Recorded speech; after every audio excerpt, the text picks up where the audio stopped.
Hello everyone, welcome to the Smart Political World channel.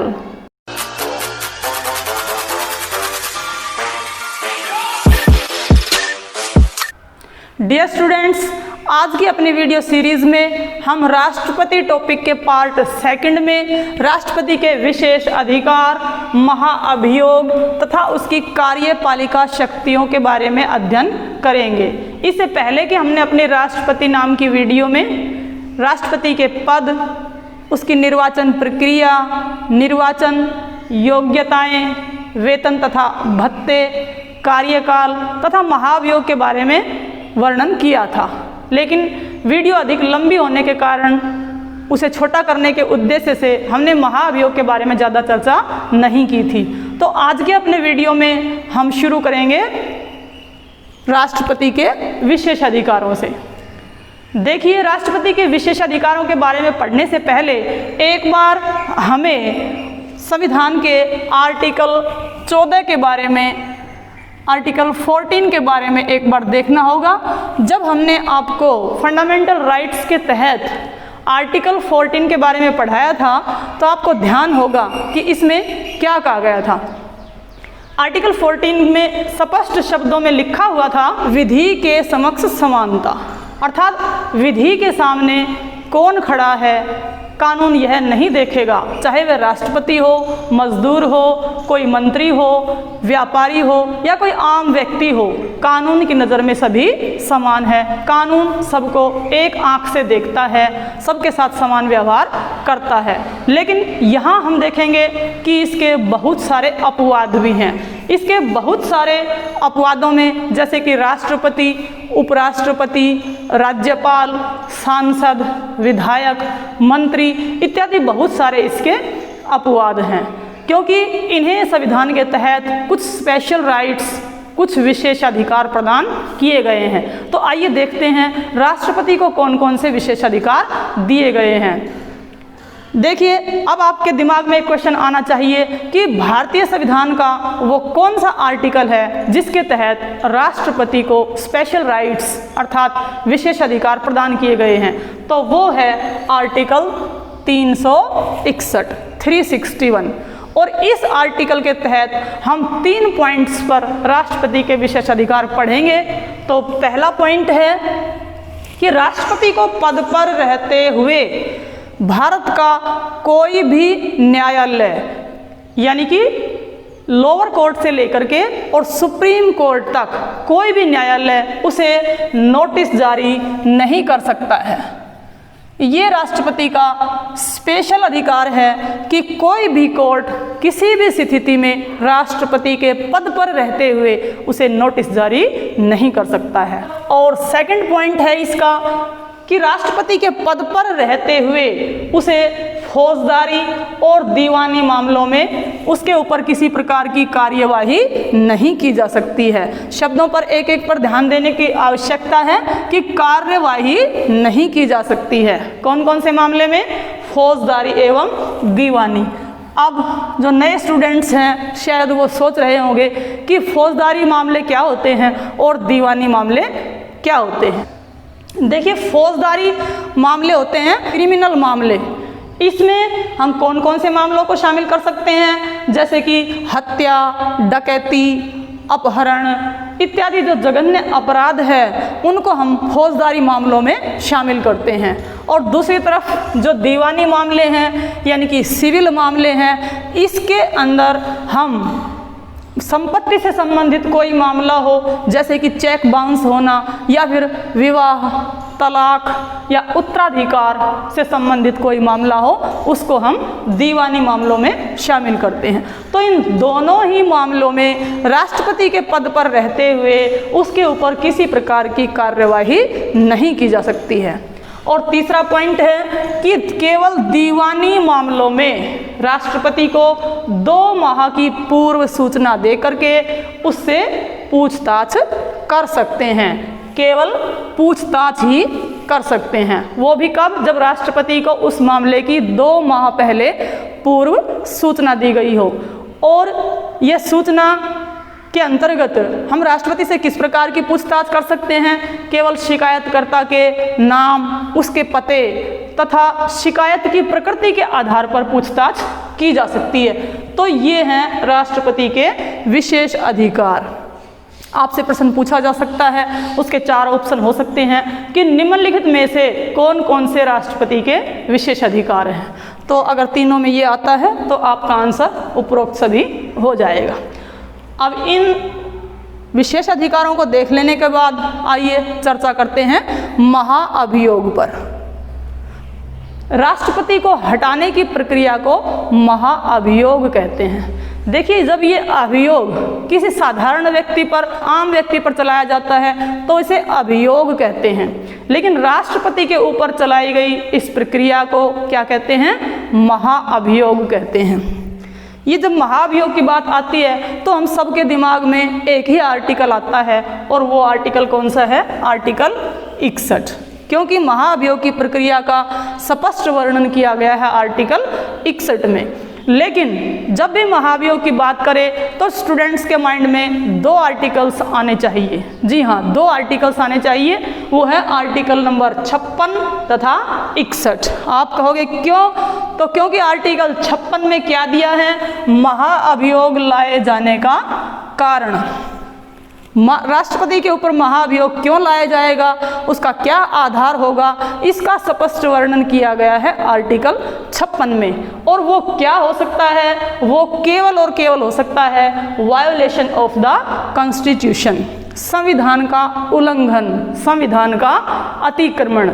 यही केवल एक ऐसा कारण है जिसके कारण राष्ट्रपति पर महाअभियोग चलाया जा सकता है। देखिए, राष्ट्रपति हमारे देश का सर्वोच्च पद है, और इसके ऊपर यदि कोई माननीय व्यक्ति विराजमान है तो उसके ऊपर हम ऐसे तुच्छ आरोप तो नहीं लगा सकते हैं, जैसे कि पागल, दिवालिया, कदाचार या फिर मानसिक विकृति होना। इस प्रकार के आरोप हम राष्ट्रपति के पद के लिए नहीं लगा सकते हैं। इसलिए एकमात्र क्या आधार होगा महाअभियोग लगाने का? वायोलेशन ऑफ द कॉन्स्टिट्यूशन, संविधान का अतिक्रमण। तो आपसे प्रश्न पूछे कि राष्ट्रपति के ऊपर महाअभियोग चलाने का कारण किस आर्टिकल में दिया गया है, तो वो है आर्टिकल 56, और आर्टिकल 61 में है महाअभियोग चलाने की प्रक्रिया। देखिए, राष्ट्रपति के ऊपर जो महाअभियोग है वो संसद के किसी भी सदन में लाया जा सकता है। अब ये प्रक्रिया बताने से पहले मैं चाहूँगी कि आपको ये और बताया जाए कि राष्ट्रपति के ऊपर जो महाअभियोग चलाया जाता है उसकी प्रक्रिया को हम क्या कहते हैं? उसे कहते हैं अर्ध न्यायिक प्रक्रिया। अर्ध न्यायिक प्रक्रिया कहते हैं उसे, यानी कि क्वासी जुडिशियल प्रोसेस। इसे क्वासी जुडिशियल प्रोसेस क्यों कहते हैं, इसके पीछे भी कारण है जिसको जान लेना अति आवश्यक है।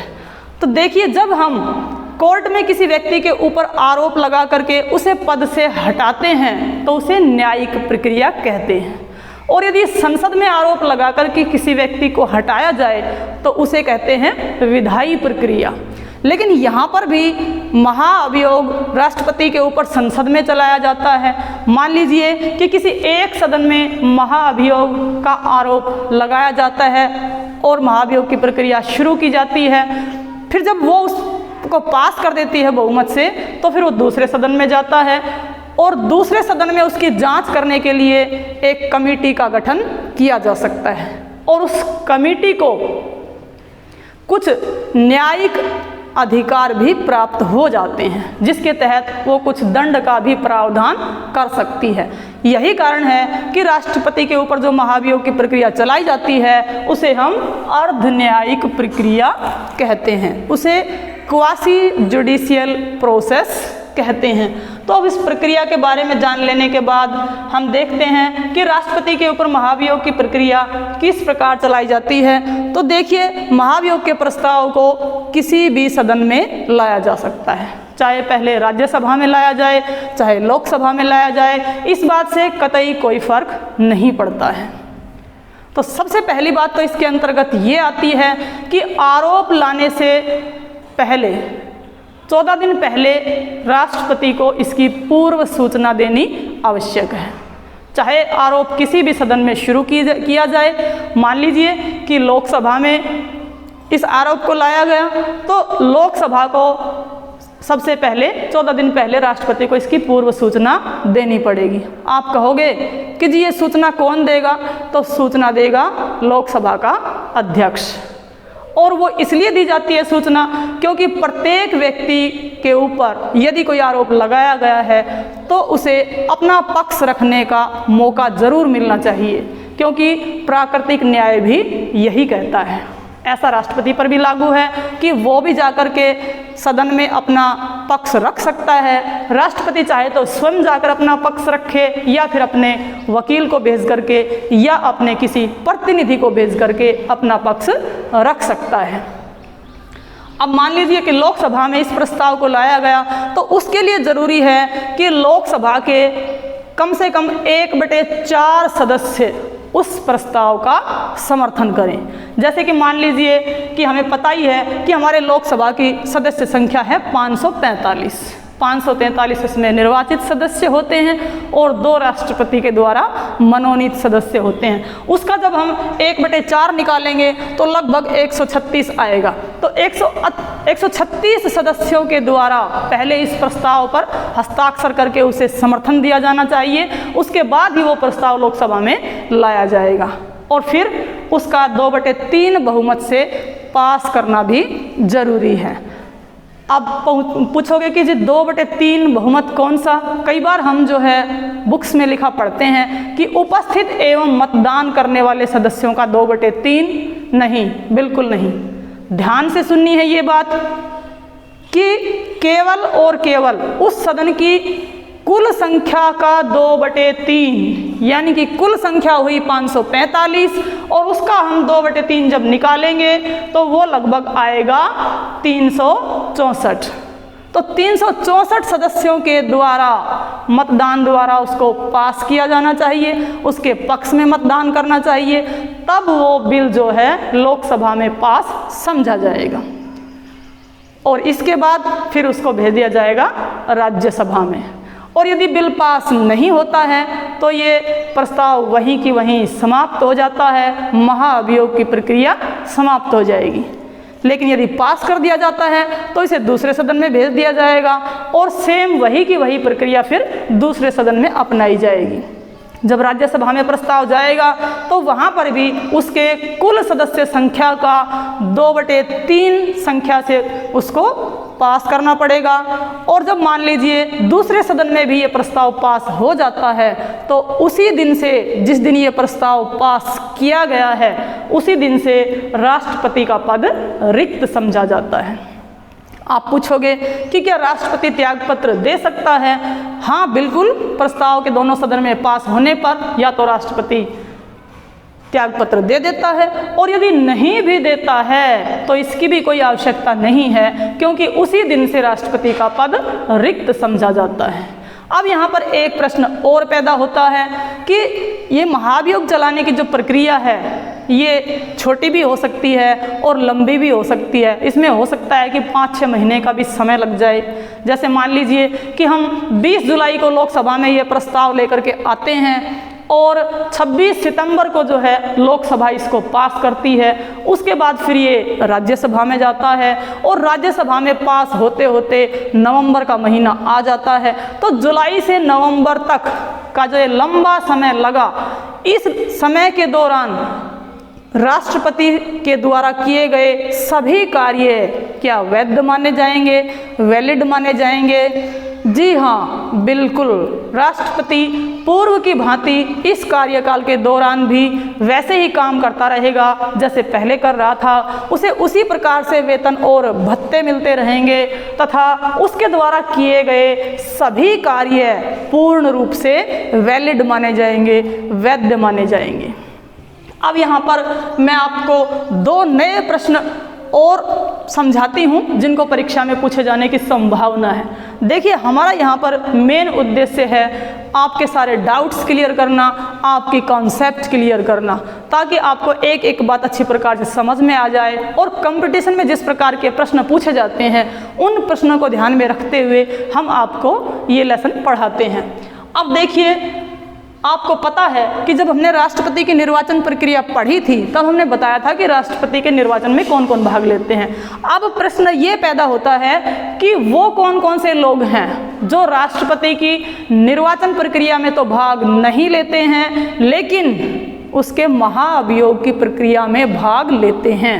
जी हाँ, और वो हैं संसद के मनोनीत सदस्य, जिनकी कुल संख्या है 14, 2 लोकसभा के तथा 12 राज्यसभा के।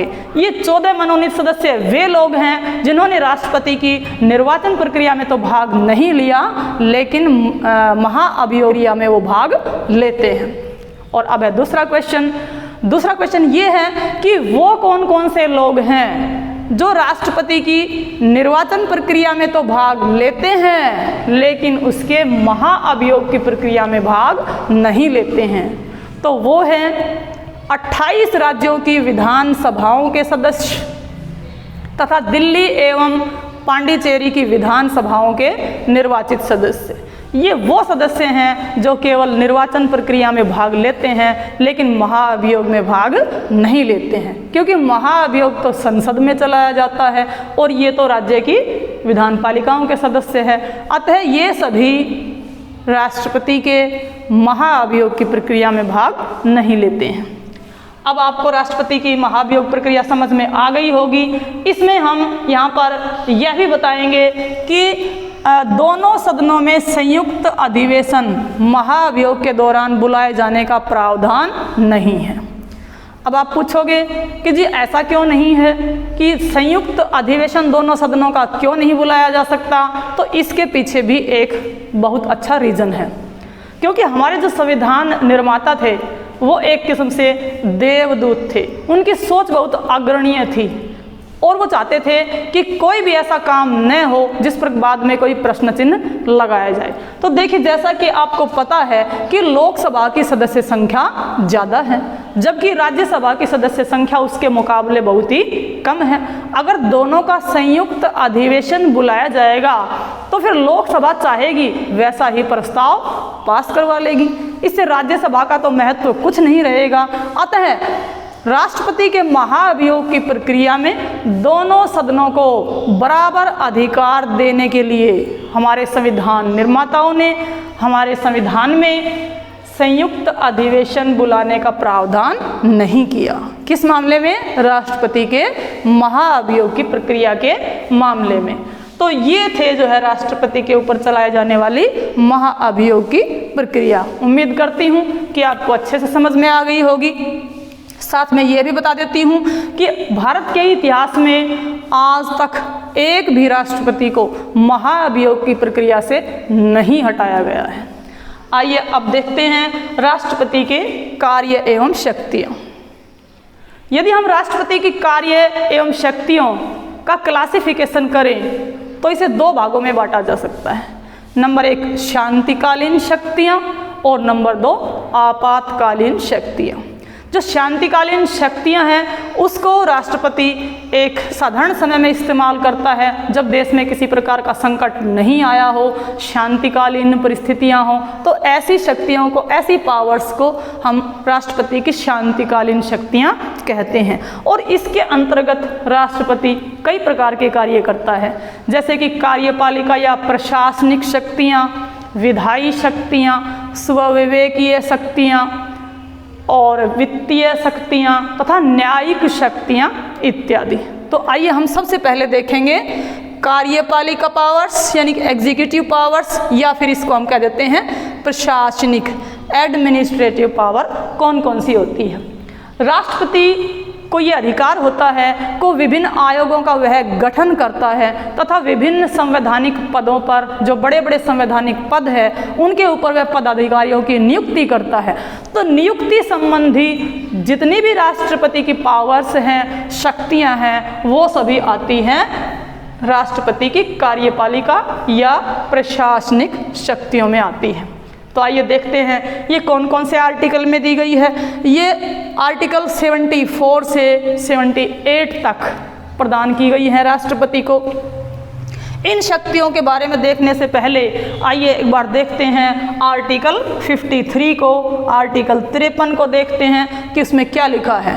आर्टिकल 53 में स्पष्ट शब्दों में लिखा गया है कि संघ की कार्यपालिका शक्तियां राष्ट्रपति के पास निहित होंगी, यानी कि संघ की सभी कार्यपालिका शक्तियों का प्रयोग राष्ट्रपति करेगा और उसे परामर्श देने के लिए क्या होगा, अधीनस्थ अधिकारियों के सहयोग से उनका प्रयोग करेगा। राष्ट्रपति अपने अधीनस्थ, और अधीनस्थ का मतलब है प्रधानमंत्री तथा मंत्री परिषद। यहाँ पर इन बातों से स्पष्ट होता है कि राष्ट्रपति अपने स्वविवेक से, अपनी मनमर्जी से किसी भी शक्ति का प्रयोग नहीं कर सकता है। केवल वही कार्य करेगा जो मंत्री परिषद तथा प्रधानमंत्री उसको करने के लिए कहेगा। अतः आर्टिकल 53 ये स्पष्ट करता है कि राष्ट्रपति केवल एक संवैधानिक मुखिया है, केवल एक नाम मात्र का अध्यक्ष है, केवल उसके नाम से सारे कार्य होंगे, लेकिन वास्तव में शक्तियों का प्रयोग करेगा मंत्री परिषद एवं प्रधानमंत्री। ये देख लेने के बाद हम अब देखेंगे आर्टिकल 74 को। हमारे संविधान में कहीं पर भी किसी भी आर्टिकल में राष्ट्रपति की स्वविवेकीय शक्तियों का प्रयोग नहीं किया है। ये पॉइंट आप क्लियर कर लीजिए, क्योंकि अगर प्रश्न पूछा भी जाए कि कौन से आर्टिकल में राष्ट्रपति की स्वविवेकीय शक्तियों का प्रयोग किया गया है, तो ऐसा हमारे संविधान में कोई आर्टिकल नहीं है। आइए देखते हैं 74 में क्या दिया है। आर्टिकल 74 में स्पष्ट शब्दों में कहा गया है कि राष्ट्रपति की सहायता हेतु एक मंत्री परिषद होगी, एक मंत्री परिषद बनाई जाएगी जो राष्ट्रपति को उसका कार्य करने में सहयोग देगी। आर्टिकल 74 में दूसरी बात लिखी गई है कि उस मंत्री परिषद का प्रधान प्रधानमंत्री होगा, प्राइम मिनिस्टर होगा। मंत्री परिषद का हेड प्रधानमंत्री होगा। और इसमें एक तीसरी बात भी लिखी गई है, वो बात लिखी गई है कि एक बार राष्ट्रपति सलाह को पुनर्विचार के लिए मंत्री परिषद के पास लौटा सकता है, यानी कि मंत्री परिषद ने राष्ट्रपति को जो भी कार्य करने की सलाह दी है उसे एक बार के लिए राष्ट्रपति पुनर्विचार के लिए लौटा सकता है। लेकिन अगर फिर से वही कार्यवाही करने की सलाह दी जाए तो फिर वो राष्ट्रपति को हर स्थिति में माननी ही पड़ेगी। तो ये सारी बातें दी हुई है आर्टिकल 74 में। अब देखते हैं आर्टिकल 75 में है प्रधानमंत्री की नियुक्ति राष्ट्रपति करेगा। जी हाँ, राष्ट्रपति प्रधानमंत्री की नियुक्ति करेगा, लेकिन किसकी नियुक्ति करेगा? उस व्यक्ति को प्रधानमंत्री पद के लिए बुलाया जाएगा जिसने लोकसभा के चुनावों में बहुमत हासिल किया है। बहुमत का मतलब है कि आधी सीटें प्लस 1, और हमारी लोकसभा की ये जादुई जो आंकड़ा है वो बनता है 272 सीटों का। ये जो मैजिकल फिगर है 272 का, जिस पार्टी ने इस मैजिकल फिगर को हासिल किया है उसी के नेता को राष्ट्रपति प्रधानमंत्री पद के लिए आमंत्रित करेगा। यहाँ पर ध्यान दीजिएगा कि राष्ट्रपति बिल्कुल भी अपने स्वविवेक का प्रयोग नहीं कर सकता है और बहुमत दल के नेता को प्रधानमंत्री की शपथ दिलाता है। लेकिन अगर मान लीजिए कि लोकसभा के निर्वाचन में किसी भी पार्टी को स्पष्ट बहुमत नहीं मिला, किसी भी पार्टी को 272 सीटों का जादुई आंकड़ा हासिल नहीं किया, तो ऐसी स्थिति में राष्ट्रपति अपने स्वविवेक का प्रयोग कर सकता है। ऐसी स्थिति में राष्ट्रपति चाहे तो किसी ऐसे पार्टी के नेता मंत्री की शपथ के लिए बुला सकता है जिसने बहुमत तो हासिल नहीं किया लेकिन सबसे अधिक सीटें प्राप्त की है, या फिर ये भी राष्ट्रपति की इच्छा पर निर्भर है कि ऐसे व्यक्ति को न बुलाए और उससे कम सीटें प्राप्त करने वाले किसी ऐसे गठबंधन को आमंत्रित कर सकता है जिसके ऊपर राष्ट्रपति को ये भरोसा हो कि ये बहुमत साबित कर सकते हैं। तो यहाँ पर राष्ट्रपति बिल्कुल अपने स्वविवेक का प्रयोग कर सकता है और जो है पीएम की नियुक्ति करता है। राष्ट्रपति पीएम की नियुक्ति ही नहीं करता बल्कि उसे शपथ भी दिलाता है। लेकिन ध्यान दीजिए, उसे प्रधानमंत्री पद की शपथ नहीं दिलाई जाती है, क्योंकि प्रधानमंत्री एक मंत्री के रूप में ही शपथ लेता है, ना कि प्रधानमंत्री के रूप में। इसके अलावा आर्टिकल 75 में दिया गया है कि पीएम की अनुशंसा पर अन्य मंत्रियों की नियुक्ति तथा शपथ, जब प्रधानमंत्री की नियुक्ति हो जाएगी तो प्रधानमंत्री मंत्रियों की एक लिस्ट बना करके राष्ट्रपति को सौंपेगा और राष्ट्रपति लिस्ट में दिए गए नाम के अनुसार ही मंत्रियों की नियुक्ति करेगा तथा उनको उनके पद की शपथ दिलाएगा। आप कहोगे कि क्या ऐसा हो सकता है कि अगर लिस्ट में जो नाम भेजे गए हैं राष्ट्रपति यदि उनमें से किसी को नापसंद करता हो तो उनको मंत्री पद की शपथ न दिलाएं? जी नहीं, ऐसा बिल्कुल नहीं होगा, क्योंकि राष्ट्रपति उन्हीं व्यक्तियों को मंत्री पद की शपथ दिला सकता है जिनकी लिस्ट प्रधानमंत्री ने उनको सौंपी है। उनको उनके पद की मंत्री पद की शपथ दिलाता है। साथ ही साथ प्रधानमंत्री का ये भी स्पेशल राइट है कि मंत्रियों में वो विभागों का बंटवारा भी करता है। विभागों में बंटवारा केवल प्रधानमंत्री करता है और वो सभी मंत्री भी अपने विभागों की शपथ नहीं लेते हैं बल्कि मंत्री पद की ही शपथ लेते हैं। ये बात भी ध्यान रखिएगा। अब देखते हैं आर्टिकल 76 में क्या दिया गया है। हमने देखा कि प्रधानमंत्री की नियुक्ति हो गई, मंत्रिपरिषद की नियुक्ति हो गई। इसके बाद कुछ और ऐसे संवैधानिक पद हैं जिनके ऊपर राष्ट्रपति नियुक्ति करता है। तो वो कौन कौन से हैं? सबसे पहले है महान्यायवादी की नियुक्ति जो है राष्ट्रपति करते हैं, लेकिन किसकी सलाह पर? मंत्रिपरिषद की सलाह पर। ये लिखा गया है आर्टिकल 76 में। न केवल महान्यायवादी की राष्ट्रपति नियुक्ति करते हैं बल्कि उनको शपथ भी दिलाते हैं।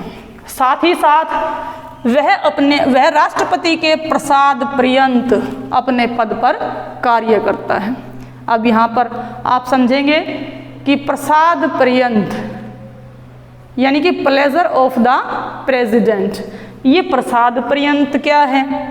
देखिए, प्रसाद पर्यंत में और स्वविवेक में अंतर है। जहाँ पर स्वविवेक होता है, स्वविवेक में राष्ट्रपति की मर्जी शामिल होती है, लेकिन जो प्रसाद पर्यंत है, प्रसाद पर्यंत में राष्ट्रपति की मर्जी बिल्कुल भी शामिल नहीं है। इसका अर्थ है कि जब तक प्रधानमंत्री व मंत्रिपरिषद चाहेगी तब तक ही महान्यायवादी अपने पद पर काम करेगा, लेकिन जब मंत्रिपरिषद राष्ट्रपति को उसे हटाने के लिए कहेगी तो उसे अपना पद छोड़ना पड़ेगा। तो यहाँ पर हमने देखा कि महान्यायवादी के बारे में राष्ट्रपति 3 प्रकार के कार्य करता है। नंबर 1 उसकी नियुक्ति करता है, नंबर 2 उसे शपथ दिलाता है तथा नंबर 3 वो राष्ट्रपति के प्रसाद पर्यंत ही अपने पद पर कार्य करता है। अब देखते हैं दूसरी नियुक्ति किसका करता है। वो है कंप्ट्रोलर एंड ऑडिटर जनरल, जिसे हम शॉर्ट में कैग कह सकते हैं। अर्थात महालेखा एवं महानियंत्रक की नियुक्ति भी कौन करता है? राष्ट्रपति करता है। लेकिन यहाँ पर यह अंतर है कि कैग की केवल राष्ट्रपति नियुक्ति करता है तथा उसे शपथ दिलाता है, लेकिन कैग राष्ट्रपति के प्रसाद पर्यंत पद पर नहीं रहता है, क्योंकि कैग को हटाने की जिम्मेदारी संसद की है, न कि राष्ट्रपति की। और इसके अलावा सभी राज्यों के राज्यपाल, जैसे कि 28 राज्यों के राज्यपालों की नियुक्ति भी करेगा तथा उनको उनके पद की शपथ भी दिलाएगा। कौन? राष्ट्रपति। इसके अलावा दिल्ली, पौंडीचेरी तथा अंडमान निकोबार, इन 3 केंद्रीय शासित प्रदेशों में एलजी की नियुक्ति करेगा राष्ट्रपति, और अन्य केंद्र शासित प्रदेशों में प्रशासकों की नियुक्ति भी राष्ट्रपति करेगा, उनको उनके पद की शपथ दिलाएगा तथा ये तीनों भी राष्ट्रपति के प्रसाद पर्यंत ही अपने पद पर बने रहेंगे। ये बात लिखी गई है आर्टिकल 76 में। और अब देखते हैं आर्टिकल 77। आर्टिकल 77 में लिखा गया है, इसमें दो बात स्पष्ट रूप से लिखी गई है। नंबर 1, संघ के सभी कार्य राष्ट्रपति के नाम से किए जाएंगे। संघ सरकार में जितने भी कार्य होंगे वो सभी राष्ट्रपति के नाम से किए जाएंगे। और दूसरी बात लिखी गई है विभागों के बंटवारे के बारे में। देखिए, विभागों का बंटवारा करना तो प्रधानमंत्री का स्पेशल राइट है, विशेष अधिकार है, लेकिन विभागों के बंटवारे के संबंध में नियम बनाने की जिम्मेदारी प्रेसिडेंट की है, राष्ट्रपति है। यानी कि allocation of the business rules कौन बनाएगा? राष्ट्रपति बनाएगा। और ये बात लिखी गई है आर्टिकल 77 में। और अब हम पढ़ेंगे आर्टिकल 78। 78 में राष्ट्रपति और प्रधानमंत्री के संबंधों को परिभाषित किया गया है। ठीक इसी प्रकार जिस प्रकार आर्टिकल 167 में, 167 में राज्यपाल तथा मुख्यमंत्री के संबंधों को स्पष्ट किया गया है। तो आर्टिकल 78 में देखिए 4 बातें दी गई है। सबसे पहली बात तो यह है कि राष्ट्रपति पीएम से, प्रधानमंत्री से किसी भी प्रशासन के बारे में या सरकार के शासन के बारे में कोई भी जानकारी मांग सकता है। और दूसरी बात क्या लिखी गई है कि इसी प्रकार से राष्ट्रपति विधि निर्माण के बारे में भी प्रधानमंत्री से किसी भी प्रकार की जानकारी किसी भी समय मांग सकता है। और तीसरी बात है इसमें कि मंत्रिपरिषद में चर्चा करने के लिए जब भी राष्ट्रपति को ऐसा महसूस हो कि किसी विषय पर मंत्रिपरिषद में चर्चा करवाना आवश्यक है, उसी समय राष्ट्रपति प्रधानमंत्री को बुला करके उस विषय पर उससे मंत्रिपरिषद में चर्चा करवाने के लिए कह सकता है। तो इन 3 बातों की जानकारी राष्ट्रपति प्रधानमंत्री से मांग सकता है। और अब है चौथा पॉइंट, और चौथे पॉइंट के अंतर्गत प्रधानमंत्री का ये संवैधानिक कर्तव्य बनता है कि उपरोक्त मांगी गई जानकारियों के बारे में वो राष्ट्रपति को अवगत कराए। ये इसका चौथा पॉइंट है कि जो भी जानकारी प्रधानमंत्री से मांगी गई है वो राष्ट्रपति को उपलब्ध करवाएं। तो आर्टिकल 74 to 78 ये सभी राष्ट्रपति की कार्यपालिका शक्तियां थी। इसके अलावा भी राष्ट्रपति कुछ आयोगों का गठन करता है तथा कुछ अन्य पदों पर भी नियुक्ति करता है। आइए एक नज़र उनको भी देख लेते हैं, वो कौन कौन से हैं। जैसे कि आर्टिकल 280 के तहत राष्ट्रपति को वित्त आयोग को गठित करने का अधिकार दिया गया है। इसी प्रकार आर्टिकल 263 के अंतर्गत राष्ट्रपति अंतर्राज्यीय परिषद का गठन करता है। इसी तरह से अनुसूचित जाति, अनुसूचित जनजाति तथा अन्य पिछड़े वर्ग आयोग का भी गठन राष्ट्रपति ही करता है। और क्या करता है? राष्ट्रीय महिला आयोग का गठन, राष्ट्रीय मानव अधिकार का गठन, राष्ट्रीय राजभाषा आयोग का गठन तथा अल्पसंख्यक आयोग का गठन भी राष्ट्रपति करता है। और इन आयोगों के अतिरिक्त कुछ अन्य महत्वपूर्ण पदों पर नियुक्ति भी राष्ट्रपति करता है। जैसे कि भारत के मुख्य निर्वाचन आयुक्त की नियुक्ति तथा अन्य सदस्यों की नियुक्ति भी राष्ट्रपति करता है।